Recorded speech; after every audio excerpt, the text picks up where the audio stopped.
بسم اللہ الرحمن الرحیم۔ السلام علیکم ورحمۃ اللہ وبرکاتہ۔ نظر بد دور کرنے کا وظیفہ۔ حضرت جبرائیل علیہ السلام نے نظر بد دور کرنے کا ایک خاص وظیفہ حضور اکرم صلی اللہ علیہ وسلم کو سکھایا اور فرمایا کہ حضرت حسن و حسین رضی اللہ تعالی عنہما پر پڑھ کر دم کیا کرو۔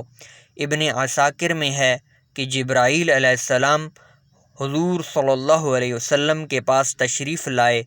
آپ صلی اللہ علیہ وسلم اس وقت غم زدہ تھے۔ سبب پوچھا تو فرمایا حسن اور حسین رضی اللہ تعالی عنہما کو نظر لگ گئی ہے۔ فرمایا یہ سچائی کے قابل چیز ہے، نظر واقعی لگتی ہے۔ آپ صلی اللہ علیہ وسلم نے یہ کلمات پڑھ کر انہیں پناہ میں کیوں نہ دیا؟ حضور صلی اللہ علیہ وسلم نے پوچھا وہ کلمات کیا ہیں؟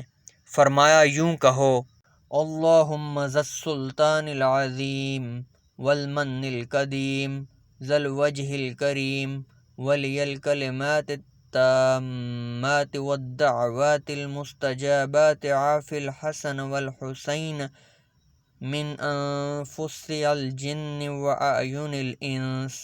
حضور صلی اللہ علیہ وسلم نے یہ دعا پڑھی، وہیں دونوں بچے اٹھ کھڑے ہوئے اور حضور صلی اللہ علیہ وسلم کے سامنے کھیلنے کودنے لگے۔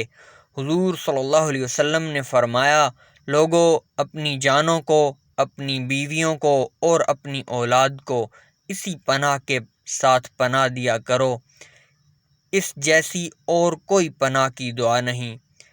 تفسیر ابن کثیر میں جلد نمبر 5 اور صفحہ نمبر 416 پہ یہ درج ہے۔